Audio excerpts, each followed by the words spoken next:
Hello, you guys, and welcome back. So I think we talked about this a couple episodes, but each one of our episodes kind of has some different themes, different topics. And one of the topics we really came up with was kind of like a Benny spilling the sauce kind of combination of riffing and just kind of talking through random things and ideas that I had. And one of the things that I was thinking about is, I get a lot of questions from people who ask me about how are you so successful? Or what are the things that you live by or stand by? Or what are some philosophies or principles that you live by? And I am kind of in a anti-ChatGPT era. I don't know if anyone else is very over ChatGPT, but I've had conversations with people that I've realized were being read to me by ChatGPT literally turned me off so hard. As a business coach, I have people who send me content written by ChatGPT and ask me to review it. And I literally say no, because I will not audit ChatGPT content. I will audit my clients' content, but not ChatGPT. I really am struggling with ChatGPT. But the one thing I will say about ChatGPT is it's a great tool to use for certain things. And one of the things that I actually asked it this past week is I have been using ChatGPT to kind of refine some content. I use it a lot of the times to rework my frameworks in the back of my head. I'll talk through something and be like, ChatGPT, what was my process in doing something to help make it tangible or digestible for clients? So I do use it sometimes. And I basically was asking ChatGPT to give me some themes of my life. And I took some of the things that it sent me and I combined it with my own personal beliefs, because I do believe that you can't take ChatGPT for face fucking value. And I was really thinking about these psychological truths of my life, or kind of themes of my life. And I thought it would be really fun today to talk about these things, because these are lessons or ideas that I've really adapted. And it really has made me more successful. It's allowed me to feel very at peace with certain things in life, because life sometimes can be really challenging and really hard. And I thought that I would go ahead and share those with you. So with that being said, these are the 5 psychological truths of my life and some principles and themes that maybe you can adapt into your own that I think will be very helpful for you. And so the first thing I actually want to talk about is one of my favorite kind of beliefs around business, really, but this is also very applicable to life, which is your brain lies to you constantly. I've really learned, I think especially these last couple of years as a business owner, how often we use narratives that are genuinely made up in our head. And I'll give you examples of that. Is I work with so many different clients, I work with so many different women in different stages, and they'll come to me and be like, well, you can't do this, or you can't do this, or this isn't possible. And I always ask them, who told you that? Who told you that this wasn't a thing? And a lot of times people will tell me, I don't know. I just feel like that's of course it's not possible. I'll give you an example of one of my personal beliefs around business is you can scale a signature offer to $1 million. I've done it. I have clients doing it. They take one signature offer, they scale it to $1 million. It's not that hard, I promise. There's elements that can be hard to that, but it's actually not that complicated. And I've had a lot of women, they're like, you can't do that. You can't do that. I'm like, but who told you that? How do you know that that's true?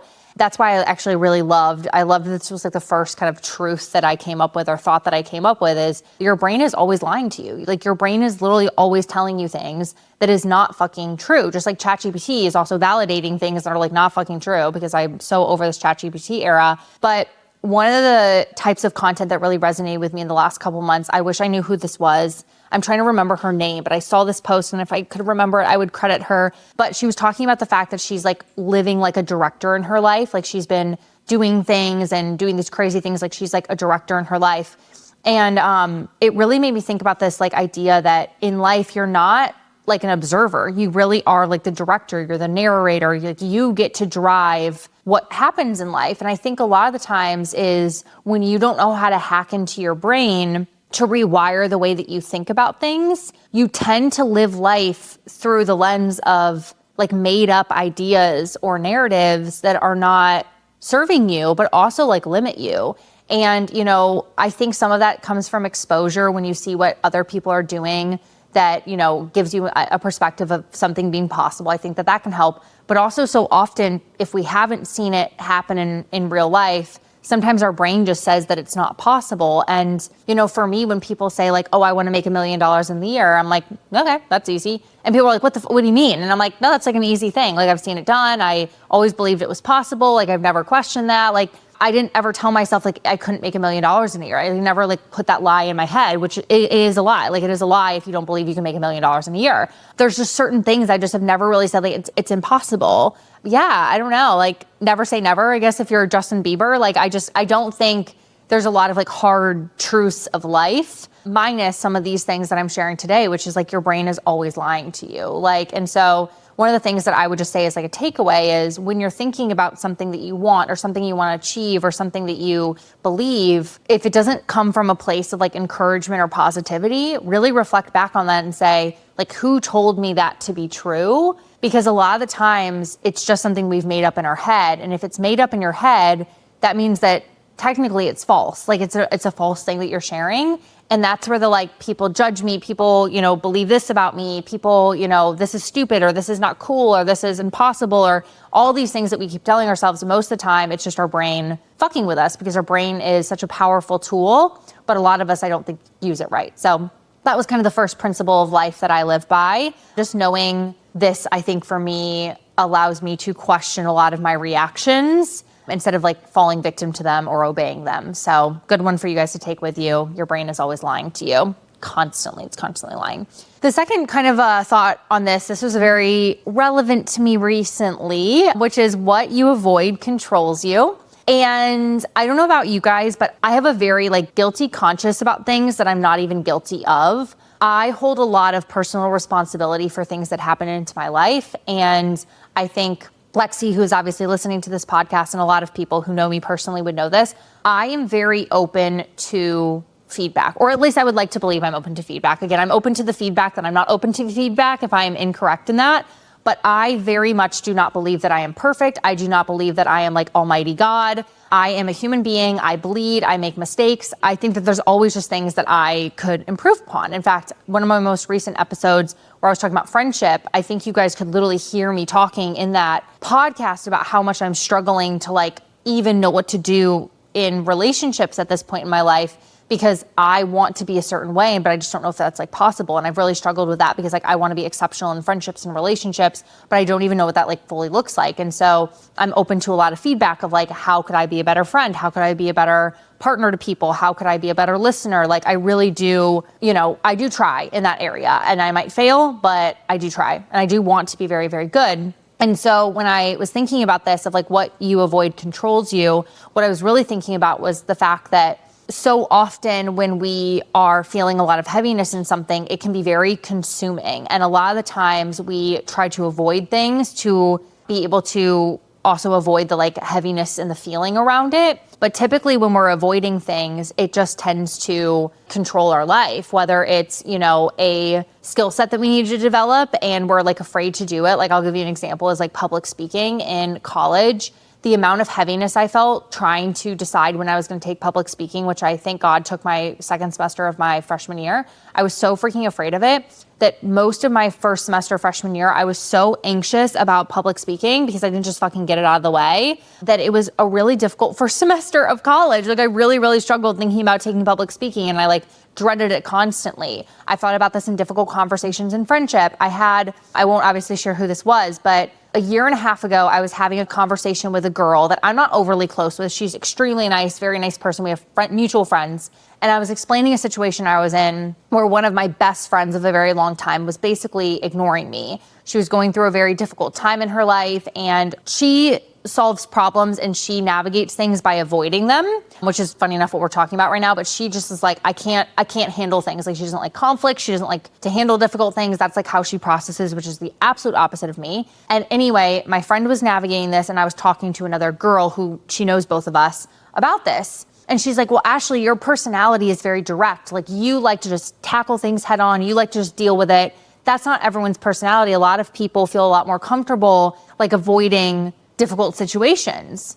And I remember getting off this phone call with that individual, and I was like, she's right, but also like, I think she's completely wrong. I personally really struggle with people who avoid difficult conversations. I don't like them. I make jokes all the time, but I also like very much stand behind the fact that I think online and just sometimes in general, I can come off like a really direct, maybe even mean, maybe not mean, but like just a very direct kind of like a Bree from Selling Sunset, just finished season 9 last night. Holy fucking shit. Wild season. Bree is like she's very like cutthroat. Like she's a very direct person. I don't think I come off that intense, mostly because even just her face is intense. Like, God, she's beautiful, but also like she has like daggers. Like she is just an intense human being. I haven't gotten any work done yet. So maybe after a couple rounds of Botox and some filler or something, like maybe I'll also look intense. Whereas right now, I don't know if I necessarily look intense, but going back to the whole main purpose of this, I am a very direct person. If I am having an issue with someone, I try to have that conversation. It's not that it's comfortable for me. I'm very uncomfortable having these conversations, but I also think practice makes perfect. And I've gotten much better at having more intentional conversations. And I think I can also do it from a place of like not victimizing myself or not being like aggressive. I really try to enter into difficult conversations from a Switzerland point of view. But people that avoid difficult conversations, I really struggle to be friends with. I really struggle to have good relationships with or long-term relationships with, because it just doesn't help anything. And it ends up like controlling the relationship. Like when you avoid difficult things in relationships, it like completely alters the quality of them. And so I was thinking about like this quote, but like avoidance is very much relief in the short term and a detriment in the long term, because when you're dodging the discomfort and you're really just like avoiding what needs to happen in order to be able to like move on or improve something, you strengthen the fear, you strengthen the shame, you strengthen the procrastination, the resentment, that like you just increase and strengthen all those elements. And for me, like I just don't have the energy to be in situations where I sit around feeling anxious or I sit around feeling uncomfortable or nervous.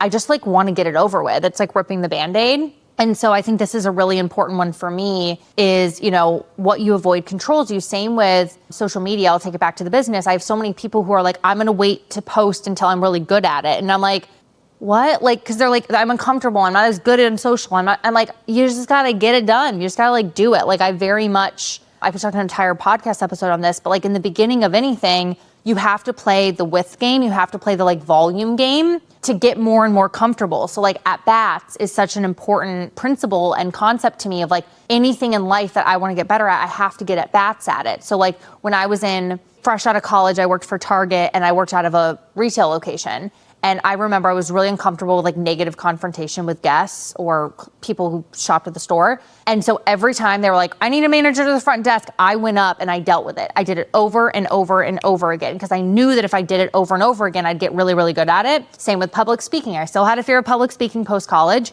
So I volunteered to do all the onboarding. My assistant at the time was willing to do it.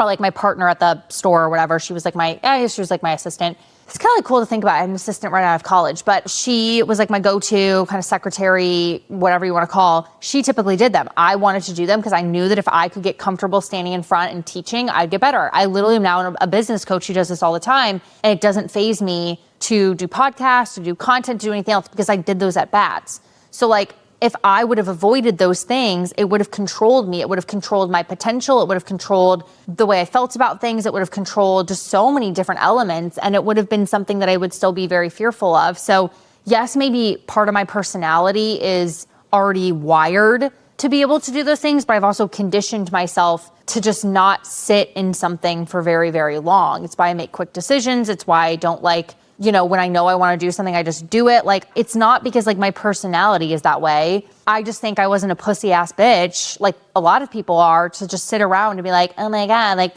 let me think about this for so long. And like, I just don't want to waste time. So what you avoid controls you, and it also consumes you. And that is something that I would really, for a lot of you guys, potentially take to heart if you have been someone who's maybe allowed yourself to sit in things for very long, or to, waste time with things or procrastinate in things to avoid the inevitable, because it doesn't do any good for you. It doesn't do any good for the other person involved, if there's another person involved. And time is literally one of the most precious resources. It's not good for your time. So that's number 2. All right, number 3, you are not who you think you are. You are who you practice being. So one of my personal beliefs is that your identity is not fixed. I think this also goes back a little bit to like your brain lies to you quite a lot. I think a lot of the times people think that they have to become someone in order to be that person.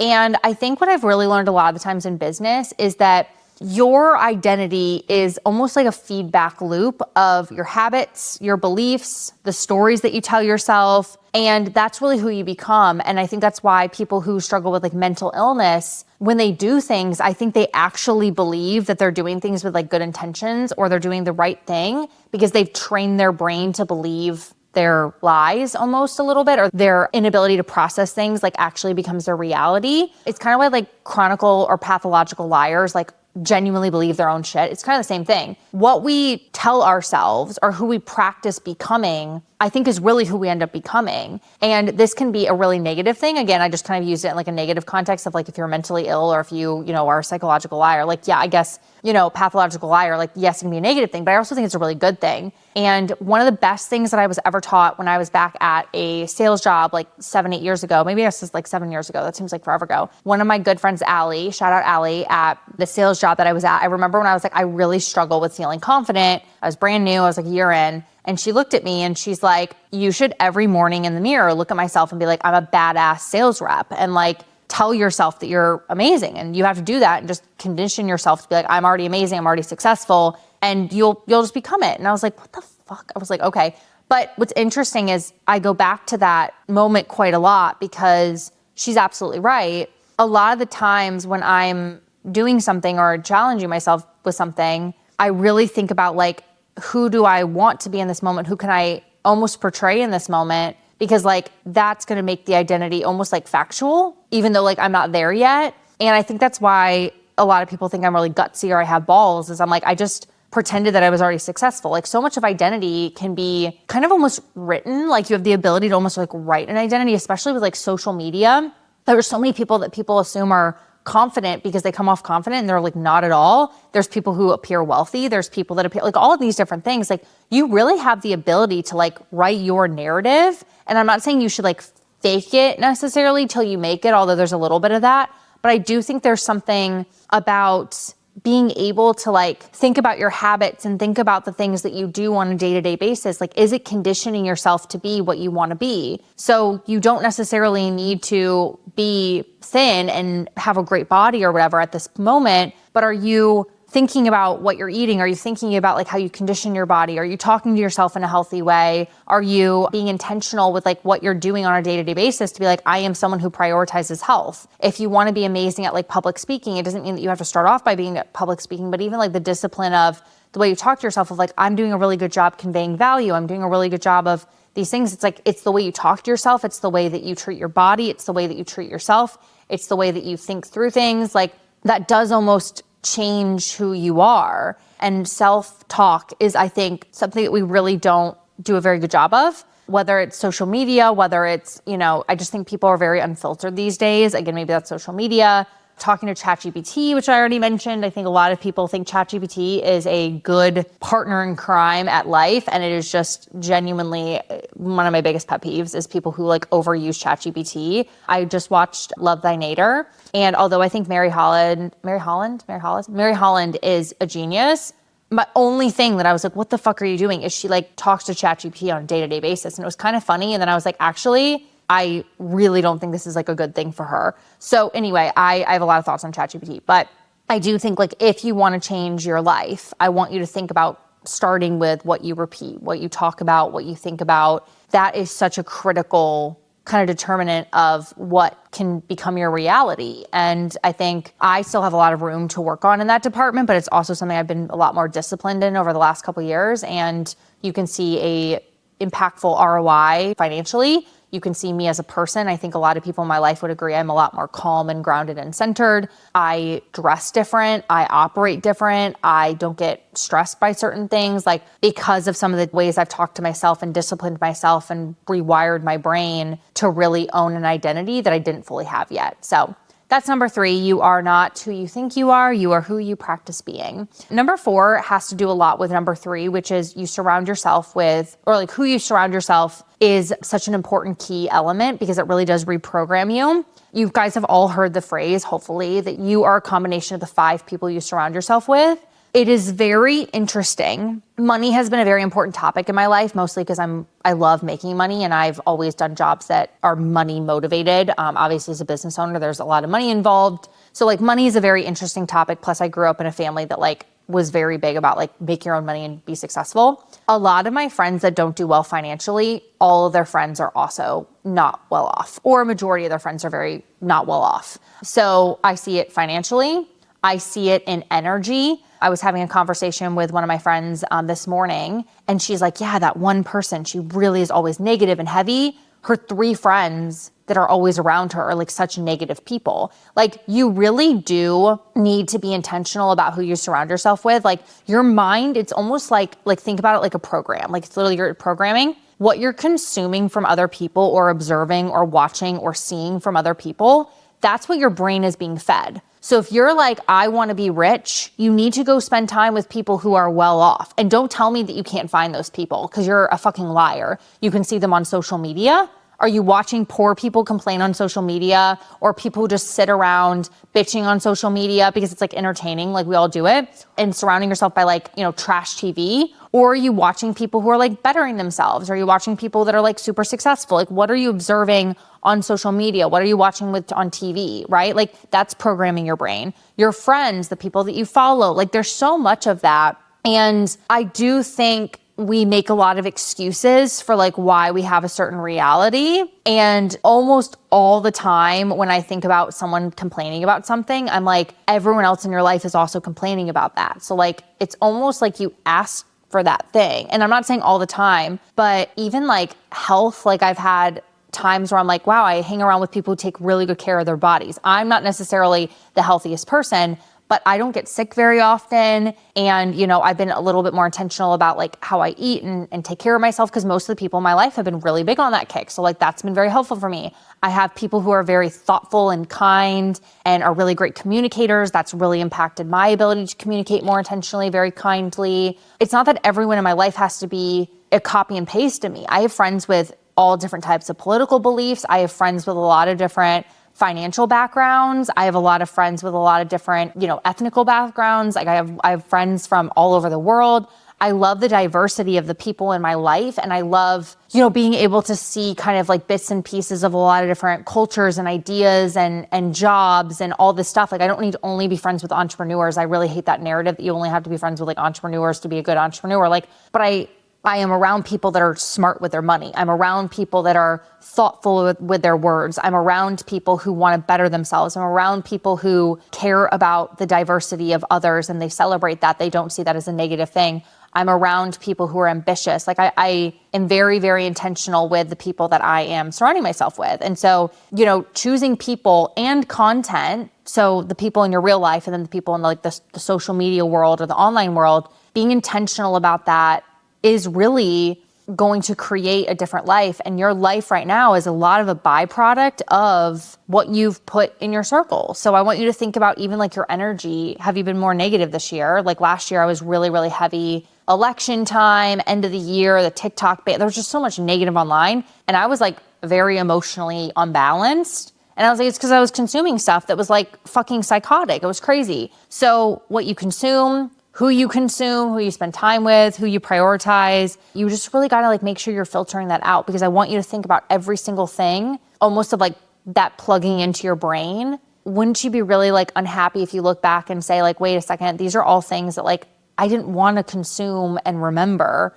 I didn't want to take with me. You're bringing all that into your brain. It's all processing and being filtered. And you just gotta be really careful because you only have so much space up there. So fill it with things that fulfill you, fill it with things that expand you, fill it with things that challenge you and fuel you. Because if you fill it with the crap, there's not going to be any room left for the good stuff. And eventually will it filter out and can you replace it? Yes. But, brain space is really, really important. I'm not talking from like a medical standpoint. I'm really just talking about like from this like concept of, just like you only have so much time, you also have so much capacity in your life. So don't waste it by consuming crap that is not adding value to you. Because I promise you, you don't have to like literally only be eating vegetables and talking about money and hustling at work and like, just doing all these things 24/7. But you should, a majority of the time, be putting things into yourself, your brain, your soul, your like actual physical body. Like you should be bringing things in that are really good for your health, wealth, your mind, your soul, all of it. So be careful about that.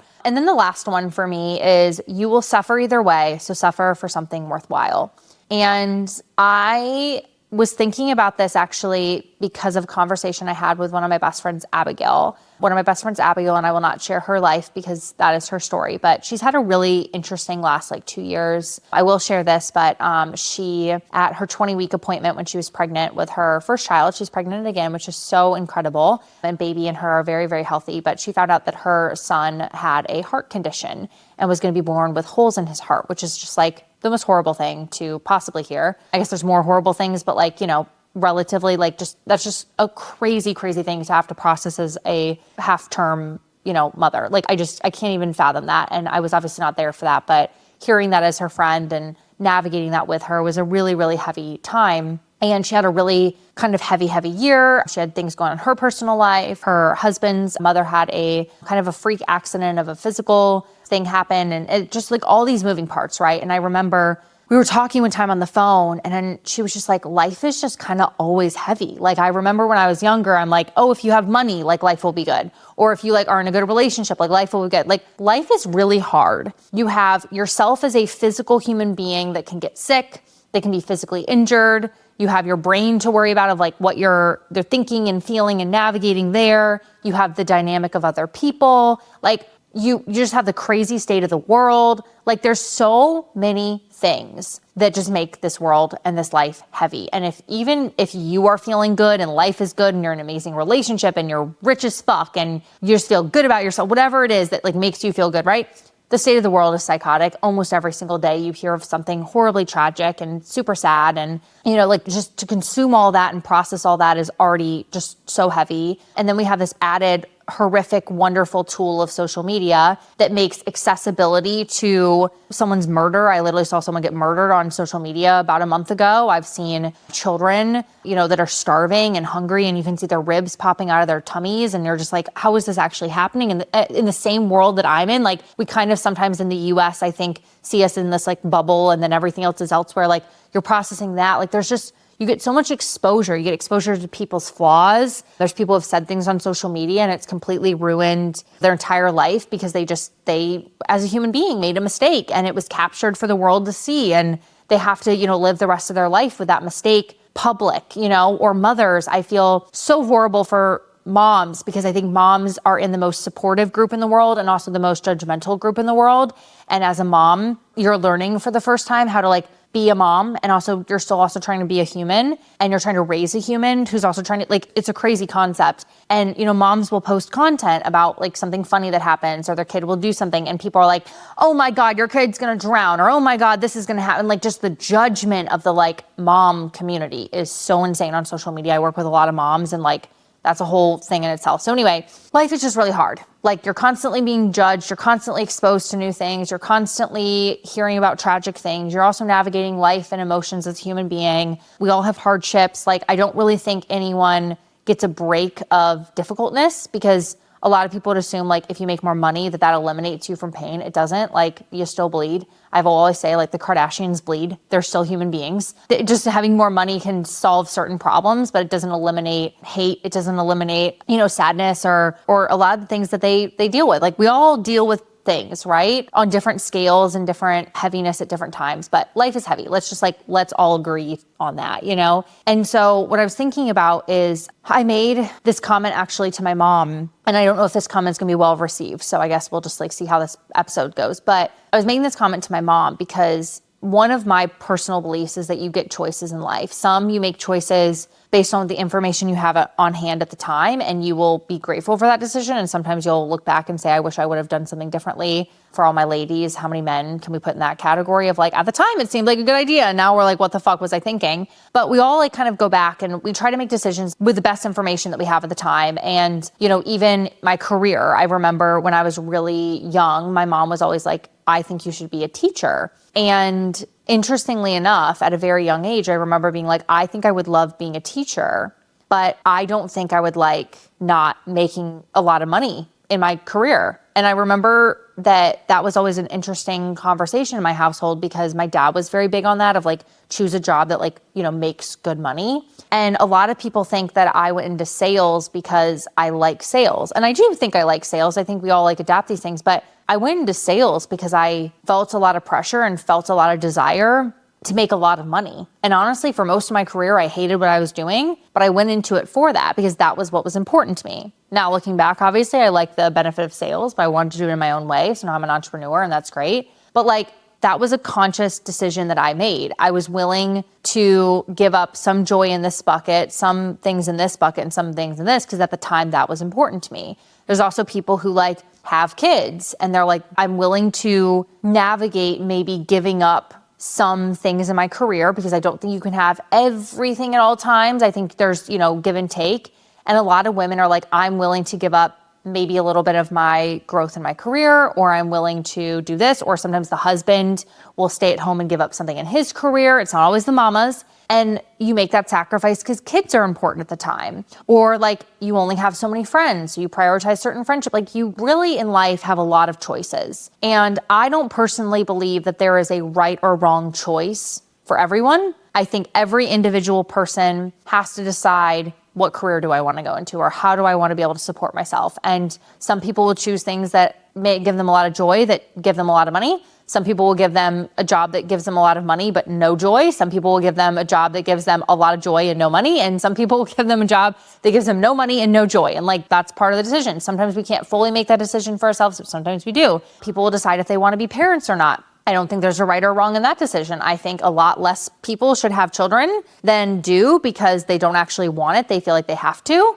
I think people will decide if they want to get married or not. And again, we don't always have full ability to make these decisions. Sometimes it's based on our current lifestyle situation. Sometimes we really desperately want to have children and we don't have the ability to. I'm not trying to neglect the fact that there's a lot of unknowns in all of these buckets that we can't fully navigate. Like I understand that there's some things that just like we can't do even if we want it, but we do have a lot of choice in life. And so when I was thinking about this, I was like, life is always hard. What's the thing that I can do to make it as best as possible? In my personal bucket, what does that look like? In my job bucket, in my relationship bucket, in my, potential mama bucket, like in all these buckets, you can't avoid heaviness. You can't avoid suffering, if you want to call it that deep of a word, but purpose is the only thing that I have found eliminates a lot of suffering. And, purpose I think can look, again, different to everyone. I said on a episode a couple weeks ago, maybe a couple months ago,